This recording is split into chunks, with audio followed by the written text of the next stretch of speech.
കൃപാസന മാതാവിൻ്റെ പ്രത്യക്ഷത്തിൻ്റെ സാക്ഷിയാക്കി മാറ്റിയ എന്നെയും എൻ്റെ കുടുംബത്തിനെയും സാക്ഷ്യം സമർപ്പിക്കുന്നു. എൻ്റെ പേര് അഭിലാഷ് പോൾ ഞാൻ വരുന്നത് ഉദയംപേരിൽ നിന്ന് സെൻറ്റ് സെബാസ്റ്റ്യൻസ് ചർച്ചിൽ നിന്നാണ്.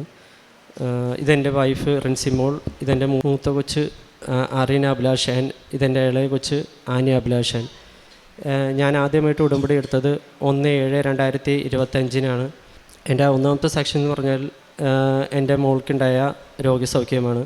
എൻ്റെ മോൾക്ക് ഒരു ദിവസം രാത്രി റൈറ്റ് ലെഗിൽ ഭയങ്കരമായിട്ട് വേദന വരെയും ഞങ്ങൾ ഓർത്ത് അത് അവളൊരു PT പോയിട്ട് ഭയങ്കരമായിട്ട് ഇടയ്ക്ക് ഇങ്ങനെ വന്ന് പറയാറുണ്ട്, ഇങ്ങനെ വേദന ഉണ്ട് ഡാഡി, ഇങ്ങനെ ഭയങ്കരമായിട്ട് വേദന ഉണ്ട് നിന്ന് പറയാറുണ്ട്. അപ്പം എന്നാലും ചിലപ്പോൾ അത് വേദന മാറാറുണ്ട്. പക്ഷേ ഈ വേദന ഭയങ്കരമായിട്ട് കൂടുകയും അത് ഞങ്ങൾ പ്രാർത്ഥിച്ച് അത് അവൾ ഉറങ്ങിപ്പോയി. എന്നിട്ട് പിറ്റേ ദിവസം രാവിലെ എണീച്ചപ്പോൾ അത് ഒരു മുഴയായിട്ടാണ് വന്നത്. അപ്പോൾ ഞങ്ങൾ ചെറിയ മുഴയായിരുന്നു. അത് കഴിഞ്ഞിട്ട് പിന്നെ ഓരോ ദിവസം കഴിയുമ്പോഴും അത് വേദന കൂടുകയും ആ മുഴ വലുതായും വന്നു ചെയ്തു. അപ്പോൾ ഞങ്ങൾക്ക് ഭയങ്കര വിഷമമായി. ഞങ്ങൾ എന്നിട്ട് ഒരു പീഡിയാട്രിക്കിനെ കൊണ്ടേ കാണിക്കുകയും പീഡിയാട്രിക്ക് അത് സർജന് കൊടുക്കാൻ പറഞ്ഞു, അത് സർജറി ചെയ്യാൻ പറഞ്ഞു.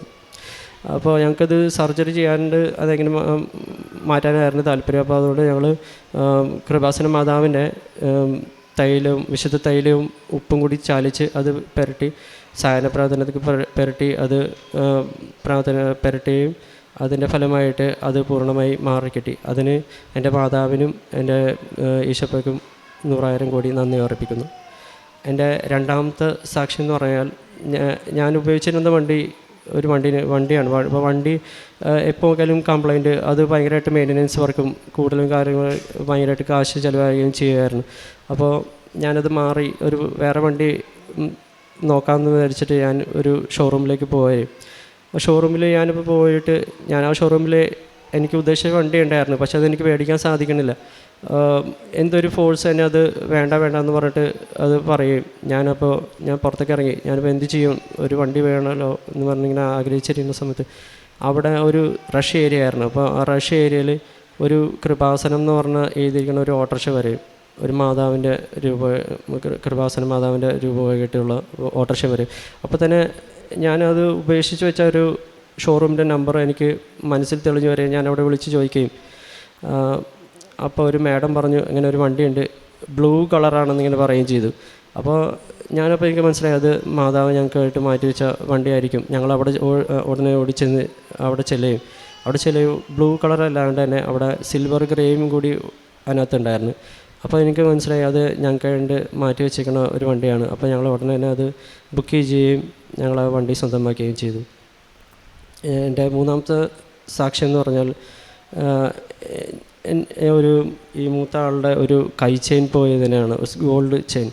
ഇവൾ ആക്ടിവിറ്റിക്ക് പോകായിരുന്നു. അപ്പോൾ ആക്ടിവിറ്റിക്ക് ഒരു 8 മണി തൊട്ട് 10 o'clock വരെ ആക്ടിവിറ്റി സ്കേറ്റിംഗ് ആണ്. അപ്പോൾ സ്കേറ്റിങ്ങിൽ ഇവൾ പങ്കെടുത്ത് അത് തലേ ദിവസം ഒരു ഫംഗ്ഷൻ ഉണ്ടായിരുന്നു. അപ്പോൾ അത് കയ്യിൽ ഞാനൊരു ഗോൾഡ് ചെയിൻ ഇട്ട് കൊടുത്തിട്ടുണ്ടായിരുന്നു. അപ്പോൾ അത് ഞങ്ങൾ ഊരി വെക്കാൻ പറഞ്ഞു. ആക്ടിവിറ്റി ആയതുകൊണ്ട് ഊരി വെക്കണ്ടായിരുന്നു, പക്ഷേ ഞങ്ങളത് ഊരി വെക്കാൻ മറന്നുപോയി. വൈഫും ഊരി വെക്കാൻ മറന്നുപോയി.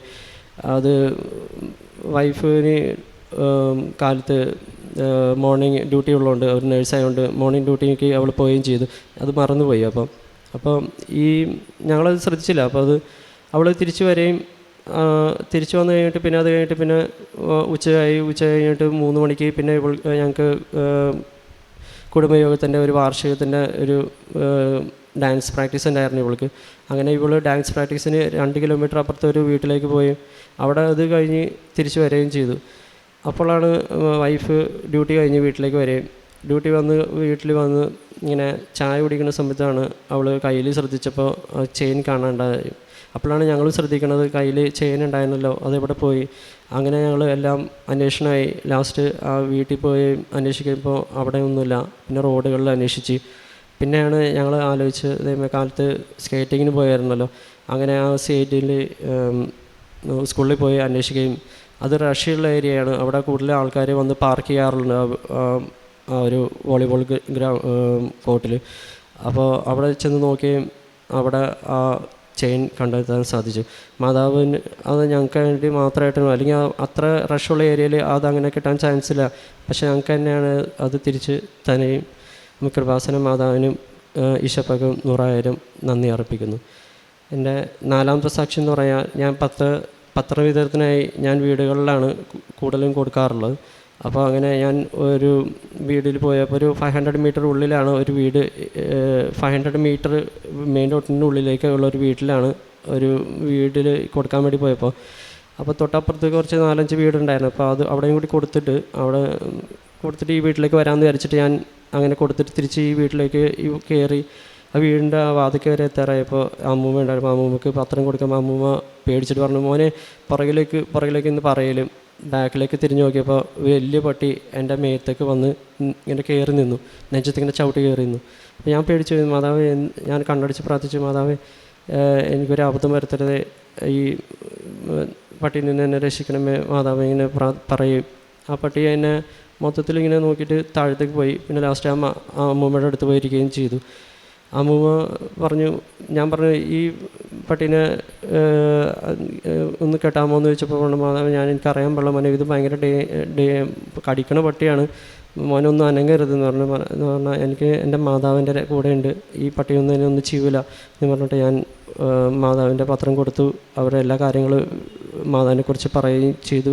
അത് കഴിഞ്ഞിട്ട് ഞാൻ തിരിച്ചു പോവുകയും ചെയ്തു. ഈ പട്ടി അവിടെ നിന്ന് അനങ്ങിയിട്ടേ ഇല്ല. ലാസ്റ്റ് ഞാൻ ഇവിടെ വരും, പുറത്തേക്ക് വരും. അപ്പം ഞാൻ കൂടുതൽ പോകുമ്പോൾ ഫാമിലി ആയിട്ടാണ് പോകാറുള്ളത്. അപ്പം ഈ മെയിൻ റോഡിൽ എൻ്റെ വൈഫും ഇളയ കൊച്ചും ഉണ്ടായിരുന്നു. മൂത്ത ആൾക്കന്ന് ക്ലാസ് ഉണ്ടായിരുന്നു. അപ്പോൾ എൻ്റെ വൈറ്റ് ഷർട്ടായിരുന്നു. അപ്പോൾ വൈറ്റ് ഷർട്ടിൽ നിറച്ചിങ്ങനെ ചെളിയായിട്ടുണ്ടായിരുന്നു പട്ടി കയറിയിട്ട്. അപ്പോൾ വൈഫ് ചോദിച്ചിരുന്നാണ് ഇങ്ങനെ ചേട്ടാ ഇതിന് മേത്ത് ഇങ്ങനെ ചെളിയെന്ന് പറഞ്ഞു. ഞാൻ പറഞ്ഞു പട്ടി ഇങ്ങനെ കയറി വന്നപ്പോൾ അയ്യോ പട്ടി വല്ലതും കടിച്ചോ, പക്ഷേ മാതാവിൻ്റെ ഇതിൽ പട്ടിയൊന്നും എന്നെയൊന്നും ചെയ്തില്ല. അപ്പോൾ അങ്ങനെ ഒരു വലിയൊരു അനുഗ്രഹത്തിന് എന്നെ രക്ഷപ്പെടുത്തി. മാതാവിനും തിരുവാനും 100,000 കൂടി നന്ദി ഉറപ്പിക്കുന്നു. കാരുണ്യ പ്രവർത്തികളായിട്ട് കൂടുതലും ഞാൻ അച്ഛൻ്റെ ചൊവ്വാഴ്ചകളിലെ ധ്യാനം കാണാറുണ്ട്, അത് ഷെയർ ചെയ്യാറുണ്ട്. സാക്ഷ്യങ്ങൾ കാണാറുണ്ട്, അത് ഷെയർ ചെയ്യാറുണ്ട്. പിന്നെ മോർണിംഗ് ഡെയിലി പ്രേയർ കാണാറുണ്ട്. പിന്നെ വീടുകളിലാണ് കൂടുതലും പത്രം വിതരണം ചെയ്യാൻ പോകാറുള്ളത്. പിന്നെ ഓട്ടോ സ്റ്റാൻഡിൽ പോകാറുണ്ട്, ബസ് സ്റ്റാൻഡിൽ പത്രം വിതരണം ചെയ്യാറുണ്ട്. പിന്നെ ആത്മീയ ജീവിതത്തിൽ ഞാൻ എല്ലാ ദിവസവും ബൈബിൾ വായിക്കാറുണ്ട്. 20 മിനിറ്റ് അതിൽ കൂടുതലും, ചിലപ്പോൾ ഓഫീസ് വർക്കുകളുണ്ട്, ചിലപ്പോൾ കൂടുതലും സമയം കിട്ടാറില്ല. എന്നാലും എനിക്ക് സെൽഫ് പ്രെയർ നടത്താറുണ്ട്. പിന്നെ 7 മണിക്കത്തെ പ്രാർത്ഥനയിൽ, കുടുംബ പ്രാർത്ഥനകളിൽ മുഴുവനായിട്ട് സംഭവിക്കാറുണ്ട്. പിന്നെ സൺഡേയിൽ മാസിന് കൂടാറുണ്ട്. പിന്നെ 2 ആഴ്ച കൂടുമ്പോൾ കുമ്പസാരിക്കാറുണ്ട്. പിന്നെ കാരുണ്യ പ്രവൃത്തിയായിട്ട് ഈ ഭക്ഷണം പൊതിച്ചോറായിട്ട് വഴിയരിയിലുള്ള ആൾക്കാർക്ക് ഡിസ്ട്രിബ്യൂട്ട് ചെയ്യാറുണ്ട്. പിന്നെ ആവശ്യമുള്ള വീടുകളിൽ ഞങ്ങൾ ഇങ്ങനെ പത്രം കൊടുക്കാൻ വേണ്ടി പോകുമ്പോൾ ചിലപ്പോൾ കഷ്ടതയൊക്കെ കുറേ പേരുണ്ടാവും. അപ്പോൾ അങ്ങനെ അവരുടെ വീടുകളിൽ അവർക്ക് ഒരാഴ്ചത്തേക്കുള്ള ഭക്ഷണ സാധനങ്ങളൊക്കെ മേടിച്ച് കൊടുക്കാറുണ്ട്. ഇത്രയധികം അനുഗ്രഹം ചെയ്തു തന്ന എൻ്റെ കൃപാസന മാതാവിനും ഈശോയ്ക്കും 100,000 കോടി നന്ദി അർപ്പിക്കുന്നു. അമ്മയെപ്പോലെ ഞാൻ നിന്നെ ആശ്വസിപ്പിക്കും. യെശയ്യാ പ്രവാചകന്റെ പുസ്തകം 66-ാം അധ്യായം 13-ാം വചനം. നമ്മുടെ ജീവിത സാഹചര്യങ്ങൾ ഏതൊക്കെയായാലും അമ്മയുടെ അടുത്ത് ഓടിയെത്തുന്ന പോലെ കൃപാസനം അമ്മയുടെ സന്നിധിയിലെത്തി കണ്ണീരോടെ പ്രാർത്ഥിക്കുമ്പോൾ അമ്മ നമുക്ക് ആശ്വാസം നൽകുന്നു. അമ്മ നമ്മെ ഈശോയുടെ അടുക്കിലേക്ക് കൊണ്ടുപോകുന്നു. യോഹന്നാന്റെ സുവിശേഷം 2:5 പറയുന്നു, അവൻ നിങ്ങളോട് പറയുന്നത് ചെയ്യുവിൻ എന്നാണ്. ഉടമ്പടി നമ്മെ വിളിക്കുന്നതും അതിന് തന്നെയാണ്. ഉടമ്പടിയിൽ നമ്മുടെ വേദനകളും പ്രശ്നങ്ങളും ദൈവത്തിന് സമർപ്പിക്കുമ്പോൾ ദൈവം ഒരമ്മയെപ്പോലെ നമ്മെ ആശ്വസിപ്പിക്കുകയാണ്. ഉടമ്പടിയിൽ വിശ്വസ്തരായി തുടരുമ്പോൾ ദൈവത്തിൻ്റെ സാന്നിധ്യവും സമാധാനവും രോഗസൗഖ്യവും എല്ലാം നമ്മിൽ നിറയുകയാണ്. അഭിലാഷ് പോൾ എന്ന മകൻ്റെ സാക്ഷ്യത്തിലും ഈശോയും അമ്മയുടെയും ഒരു വലിയ അനുഗ്രഹവും ആശ്വാസവുമാണ് ഈ മകൻ നമ്മളോട് സാക്ഷ്യപ്പെടുത്തിയത്. അതായത് മകളുടെ വലത് കാലിൽ ആങ്കിളിൽ ഒരു മുഴയുണ്ടായിരുന്നു. ഡോക്ടർ സർജറിയാണ് സജസ്റ്റ് ചെയ്തത്. പക്ഷെങ്കിൽ പരിശുദ്ധ ഇവിടെ വന്ന് ഉടമ്പടി എടുത്തതിൻ്റെ ഫലമായിട്ടും ഉടമ്പടി വസ്തുക്കളായ ഉടമ്പടി തൈലവും ഉപ്പും വിശ്വാസ പ്രമാണം ചൊല്ലി പ്രാർത്ഥിച്ചതിൻ്റെ ഫലമായിട്ട് സർജറി കൂടാതെ മകൾക്ക് രോഗസൗഖ്യം ലഭിച്ചു എന്ന് സാക്ഷ്യപ്പെടുത്തുന്നു. പിന്നീടുണ്ടായിരുന്നത് സ്വർണം നഷ്ടപ്പെടുകയും അതും രാവിലെ സ്കേറ്റിങ്ങിന് പോയപ്പോഴത്തേന് പിന്നീട് വൈകുന്നേരമാണ് നോക്കുന്നത്. ഏത് രീതിയിലും ഏതവസ്ഥയിലും അത് നഷ്ടപ്പെടാനുള്ള എല്ലാ സാഹചര്യങ്ങളും ഉണ്ടായിരുന്നു. എങ്കിലും വിശ്വാസത്തോടെ പ്രാർത്ഥിച്ചതിൻ്റെ ഫലമായിട്ട് വൈകുന്നേരമായപ്പോൾ അവർക്കത് തിരിച്ചു കിട്ടുകയും ചെയ്തു. വാഹനം മേടിക്കാനൊരു ആഗ്രഹമുണ്ടായിരുന്നു. അതും പരിശുദ്ധ അമ്മയുടെ ഇടപെടലിലൂടെ അമ്മയ്ക്കിഷ്ടപ്പെട്ട ആ നിറത്തിൽ തന്നെയുള്ള ഒരു വാഹനം നൽകി ഇവരെ അനുഗ്രഹിക്കുകയും അക്രമികാരിയായ ഒരു നായിൽ നിന്ന് ഇവരെ സംരക്ഷിക്കുകയുമാണ് ചെയ്തത്. കർത്താവാണ് നിൻ്റെ കാവൽക്കാരൻ, നിനക്ക് തണലാകാൻ അവിടുന്ന് നിൻ്റെ വലതുവശത്തുണ്ടാകുമെന്ന് സങ്കീർത്തനം 121:5 പറയുന്നത് പോലെ ഉടമ്പടി മക്കളുടെ ജീവിതത്തിൽ കർത്താവായ കാവൽക്കാരൻ നമ്മുടെ ഒപ്പമുണ്ട്. ഏതവസ്ഥയിലും, രോഗാവസ്ഥയായാലും, അക്രമകാരികളായ നായയായാലും, ഏത് ഇഴജന്തുക്കളായാലും നമ്മെ സംരക്ഷിക്കുന്ന ഒരു ദൈവത്തിൻ്റെ കരുതലാണ് ഉടമ്പടി മക്കളുടെ സാക്ഷ്യത്തിൽ നമുക്ക് കാണുവാൻ സാധിക്കുന്നത്. ഉടമ്പടി ജീവിതം നയിക്കുന്ന മക്കളുടെ ജീവിതത്തിൽ എപ്പോഴും ഈശോയുടെ അമ്മയുടെ സാന്നിധ്യമാണുള്ളത്. ആ പ്രസൻസാണ് അവരെ ഓരോ പ്രാവശ്യവും എല്ലായിടത്തും സംരക്ഷിക്കുകയും അവരെ മുന്നോട്ട് കരകയറ്റി ഏതവസ്ഥയിലായിരുന്നാലും അവരിൽ നിന്ന് കരകയറി മുന്നോട്ട് പോകാൻ അവരെ സഹായിക്കുന്നതും അവരുടെ ഉടമ്പടി ജീവിതമാണ്. ഉടമ്പടിയിൽ ഏതൊക്കെ കഷ്ടതയിലെ നടുവിലും ദൈവം എന്നെ കൈവിടില്ല എന്ന ഒരു ഉറച്ച വിശ്വാസമാണ് ഉടമ്പടി മക്കളുടെ ജീവിതത്തിലുള്ളത്. ജീവിതത്തിലെ സ്നേഹവും കരുണയും അനുഭവിക്കാൻ ഒരു മാർഗമാണ് ഉടമ്പടി ജീവിതം. നമ്മുടെ ജീവിതത്തിലും അമ്മയെപ്പോലെ ഞാൻ നിന്നെ ആശ്വസിപ്പിക്കാമെന്ന കർത്താവിലേക്ക് നമുക്ക് തിരിയാം. ഉടമ്പടി ഒരു പുതിയ ജീവിതമാണ്, ഒരു പുതിയ ആത്മീയ ജീവിതത്തിലേക്കുള്ള ഒരു പുതിയ വഴിയാണ്, പുത്തൻ വഴിയാണ്, ഒരു റിന്യൂവലാണ്.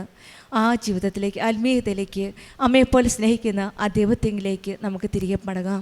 ഉടമ്പടി ജീവിതം കൂടുതൽ വിശ്വസ്തയോടെയും കൂടുതൽ വിശ്വാസത്തോടെയും ആത്മാർത്ഥതയോടെയും നയിക്കുവാൻ ഈശോയും അമ്മയും നമ്മെ അനുഗ്രഹിക്കട്ടെ എന്ന് പ്രാർത്ഥിക്കാം. അഭിലാഷ് പോളിന് കുടുംബത്തിന് ലഭിച്ച ഈ വലിയ അനുഗ്രഹങ്ങൾക്ക് നമ്മൾക്ക് കരങ്ങളടിച്ച് ദൈവത്തെ മഹത്വപ്പെടുത്താം. യേശുവേ നന്ദി, യേശുവേ സ്തുതി, ആവേ മരിയ. അത്യപൂർവ ദൈവാനുഭവങ്ങൾ ഇനി നിങ്ങൾക്കും സ്വന്തം. ഈ യൂട്യൂബ് ചാനൽ ഇതുവരെ സബ്സ്ക്രൈബ് ചെയ്തിട്ടില്ലെങ്കിൽ ഇപ്പോൾ തന്നെ സബ്സ്ക്രൈബ് ചെയ്യുക. ഈ വീഡിയോ ഇപ്പോൾ തന്നെ നിങ്ങളുടെ സുഹൃത്തുക്കൾക്ക് ഷെയർ ചെയ്തുകൊണ്ട് കർത്താവിൻ്റെ പ്രേക്ഷിതരാകുക.